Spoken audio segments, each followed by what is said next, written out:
Hello दोस्तों, स्वागत है आपका क्रेजी जैक ट्यूटोरियल की एक और नई क्रेजी सी वीडियो में। मैं हूं गौरव और आज की इस वीडियो में मैं आप सभी लोगों को सिखाने जा रहा हूं क्लास 10th के मैथ से प्रश्नावली 4.2 के क्वेश्चन नंबर 5 को। क्वेश्चन नंबर 5 से पहले के जितने भी जो क्वेश्चन हैं उनका हल मैं आपको इससे पहली वाली वीडियोस में करवा चुका हूं। अगर आपने वह वीडियोस नहीं देखी हैं तो उनकी लिंक मैं डिस्क्रिप्शन बॉक्स में दे रहा हूं। आप सभी चाहो तो वहां से जा करके उन वीडियोस को भी देख सकते हो और सारे प्रश्नों को समझ सकते हो। आइए आज की इस वीडियो में क्वेश्चन नंबर 5 को पूरा का पूरा हल करते हैं। क्वेश्चन नंबर 5 है, देखिए इसमें हमें कहा गया है कि एक समकोण त्रिभुज की ऊंचाई इसके आधार से 7 सेंटीमीटर कम है। यदि कर्ण 13 सेंटीमीटर का हो तो अन्य दो भुजाएं ज्ञात कीजिए। देखिए क्या कहा गया है कि एक समकोण त्रिभुज है, तो मैं यहाँ पर सबसे पहले कुछ चीजें लिख लेता हूँ। देखिए दोस्तों, यहाँ पर मैंने ये 3 चीजें लिखी। सबसे पहले मैंने हल में लिखा आधार, ऊंचाई और कर्ण। ठीक है, कर्ण देखिए हमें कितना दिया गया है 13 सेंटीमीटर, तो 13 सेंटीमीटर सबसे पहले मैं यहाँ पर लिख देता हूँ 13। और देखिए और क्या कहा गया है कि और जो आधार है ना, आधार को हम लोग खुद से x मान लेते हैं, आधार को x मान लेते हैं, कर्ण 13 है। अब देखिए यहाँ पर क्या कहा गया है कि त्रिभुज की ऊंचाई इसके आधार से 7 सेंटीमीटर कम है। आधार x है तो ऊंचाई क्या होगी x माइनस 7, क्योंकि कम है ना, आधार से 7 सेंटीमीटर कम है तो x माइनस 7। अगर ज्यादा होता तो प्लस का 7 लिखते हैं हम लोग। समझ गए? तो ये 3 चीजें हम लोगों ने मान ली। ठीक है, यह मानने के बाद अब देखिए यहाँ पर हम लोग लगाएंगे पाइथागोरस प्रमेय। उसीलिए मैं यहाँ पर लिखूंगा, तो दोस्तों यहाँ पर मैंने उससे आगे लिखा पाइथागोरस प्रमेय के अनुसार। पाइथागोरस प्रमेय हमारा होता है आधार का स्क्वायर प्लस में ऊंचाई स्क्वायर बराबर में कर्ण स्क्वायर। तो उसी हिसाब से अभी देखिए यहाँ पर मैंने पहले ही ये सारी चीज़ें यहाँ पर लिख दी थी। अब ये जो फॉर्मूला है इस पर हम लोग इसको रखेंगे। इस प्रकार रखेंगे, देखिए कहा जा रहा है आधार का स्क्वायर। आधार देखिए हम लोगों ने x माना है तो इसीलिए हम लोग लिखेंगे आधार का स्क्वायर यानी कि एक्स स्क्वायर, प्लस का निशान लगाएंगे। उसके बाद देखिए कहा जा रहा है ऊंचाई स्क्वायर, ऊंचाई है हमारा x माइनस 7, तो वही हम लोग लिखेंगे, पर ब्रैकेट में लिखेंगे x माइनस 7 का स्क्वायर। ठीक है, बराबर का साइन लगाएंगे। देखिए कर्ण स्क्वायर, कर्ण 13 है तो 13 का भी हम लोग स्क्वायर कर देंगे। ठीक है, अब क्या करते हैं कि इसको हल करना पड़ेगा। हल करने से पहले अभी देखिए यहाँ पर आपको ये जो बीच में ये जो पद दिख रहा है x माइनस 7 का होल स्क्वायर, यह एक फॉर्मूले के रूप में है। यह इस फॉर्मूले के रूप में है, यहाँ पर मैं लिख देता हूँ a माइनस बी के होल स्क्वायर के रूप में है। ठीक है, तो इसका जो फॉर्मूला होता है वो हमारा होता है, क्या होता है, A square plus B square minus 2ab हमारा होता है। ठीक है, तो अब इसमें ये जो फॉर्मूला है दोस्तों, इस पर हम लोगों को इसको रखना पड़ेगा। किस प्रकार से रखेंगे वो देखिए, इसको रखना बड़ा ही सिंपल है। सबसे पहले ये जो हमारा एक्स स्क्वायर है इसको तो इसी प्रकार से लिख देंगे। यहाँ पर मैंने लिखा एक्स स्क्वायर, प्लस का साइन लगाएंगे। अब देखिए यहाँ पर जो a है ना, a हम लोग x को मानते हैं और b 7 को मान लेते हैं, तो a स्क्वायर यानी कि एक्स स्क्वायर यहाँ पर मैं लिखूंगा, प्लस का साइन लगाएंगे यहाँ फॉर्मूले के अनुसार। और b स्क्वायर है तो b है हमारा 7 का स्क्वायर करेंगे तो हो जाएगा हमारा, माइनस जो है वह हट जाएगा। ठीक है, तो यहाँ पर मैं लिखता हूँ 7 का स्क्वायर। ठीक है, अब क्या लगाएंगे, देखो यहाँ पर माइनस का साइन लगाएंगे और 2ab यानी कि 2 गुणे में a यानी कि x गुणे में b यानी कि 7, वही मैंने यहाँ पर लिख दिया। और बराबर में देखो 13 का स्क्वायर 13 गुणे में 13 करोगे तो मिलेगा हम लोगों को 169 मिल जाएगा। ठीक है दोस्तों, अब यह करने के बाद देखिए अब हम लोग क्या करेंगे कि इसको हल करेंगे आगे। इसको हल करने के लिए देखिए यहाँ भी एक्स स्क्वायर है, यहाँ भी एक्स स्क्वायर है। कितने एक्स स्क्वायर हैं हमारे पास? कुल 2 एक्स स्क्वायर हैं, इसीलिए यहाँ पर मैं लिखता हूँ 2 एक्स स्क्वायर। ठीक है, प्लस का निशान लगाएंगे, 7 का स्क्वायर होता है 7 सते 49, और अब माइनस का साइन लगाएंगे, 2 गुने में एक्स यानी कि 2x गुने में 7 यानी कि 14x, तो 14x लिख दूंगा। अब देखिए 169 उधर तो प्लस में है, जो इधर आएगा यानी कि बराबर के इधर साइड आएगा तो माइनस का 169 हमारा हो जाएगा। बराबर का साइन लगाएंगे और 0 यहाँ पर लिख देंगे क्योंकि कुछ नहीं बचा है बराबर में।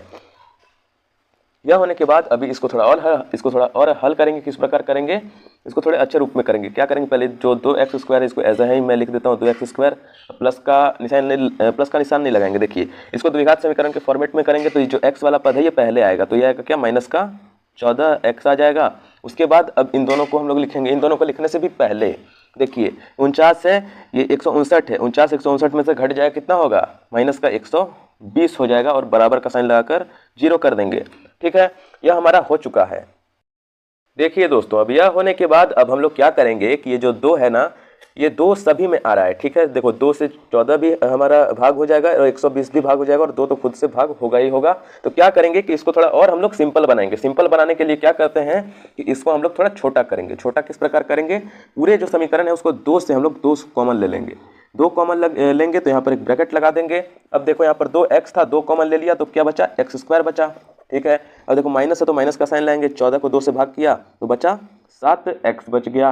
माइनस का निशान लगाएंगे, 120 को 2 से भाग करेंगे 60 बचेगा। ब्रैकेट को क्लोज करके बराबर में 0 कर देंगे।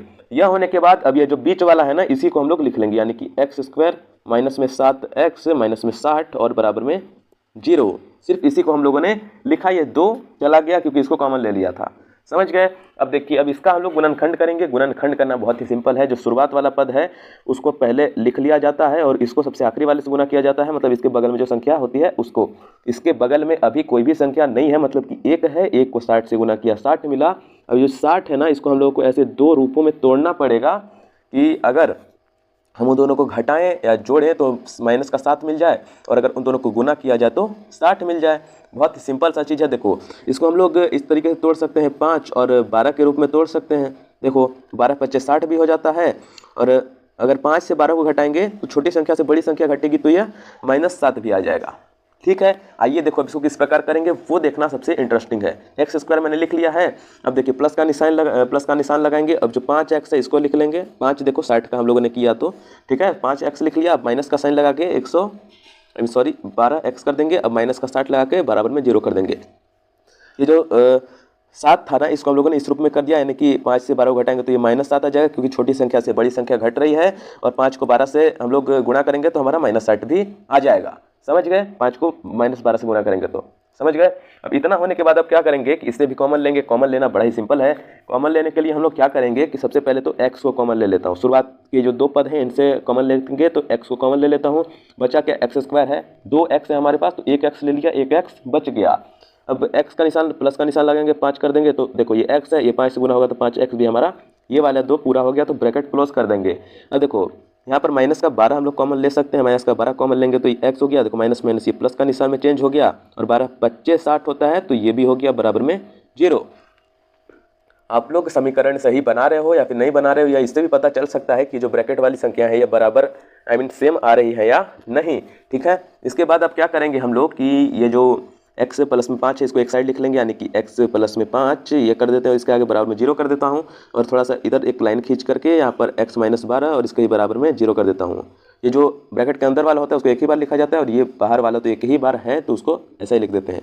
अब देखिए x का मान देखो अब यहाँ पर ज्ञात करेंगे। x बराबर में क्या होगा, x के आगे बराबर लगा दिया, यानी कि 5 उधर जाएगा तो यह -5 हो जाएगा, ठीक है। और ये जो x -12 था, x का निशान लगा के बराबर लगाएंगे, x बराबर हो गया, 12 उधर जाएगा तो ये प्लस का 12 हो जाएगा, समझ गया। -5 और 12 हमारा आ गया।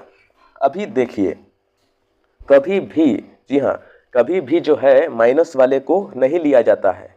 माइनस ले लेंगे तो जो समकोण त्रिभुज है वो थोड़ा गलत सलत हो जाएगा, क्वेश्चन गलत हो जाएगा। जो प्लस वाला है ना उसका मान हम लोग लेंगे, प्लस वाले x का मान लेंगे, माइनस वाले का नहीं लेंगे। -5 जो इसको छोड़ दो, जो प्लस का 5 है इसको हम लोग ले लेते हैं। तो प्लस का जो 12 है ना इसको लेंगे। देखिए अब आधार कितना होगा हमारा, आधार यहाँ पर मैं लिखता हूँ,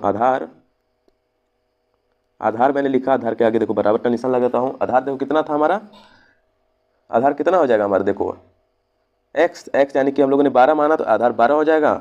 और कॉमा लगा देता हूँ देखो, और ऊंचाई ज्ञात करनी थी ना, 2 चीज़ें ज्ञात करनी थी, आधार और ऊंचाई। तो ऊंचाई देखो, ऊंचाई मैंने यहाँ पर लिखा, ऊंचाई के आगे बराबर लगा। देखो ऊंचाई कितना माना था, x -7, तो x कितना है 12 और 12 -7 करेंगे तो कितना आएगा हमारे पास, 12 से -7 को घटाएंगे तो कितना आएगा हमारा, 5 आएगा, ठीक है। 5 आ गया। यहाँ पर आप देख सकते हो, थोड़ा आप लोगों को सॉरी यहाँ पर दिख नहीं रहा होगा, अभी आपसे क्लियरली ये दिख गया होगा। तो देख लो आधार हो गया हमारा 12 सेंटीमीटर, देख लो आधार हो गया 12 सेंटीमीटर और ये जो ऊंचाई है, ऊंचाई हो गया हमारा 5 सेंटीमीटर। ये ऐसा निशान है ऊंचाई मतलब, ठीक है, उतना मेरे को लिखना ना पड़े इसलिए ये चीज़ मैंने की, आपसे प्रॉपर लिख देना। आधार बराबर 12 सेंटीमीटर और ऊंचाई बराबर 5 सेंटीमीटर।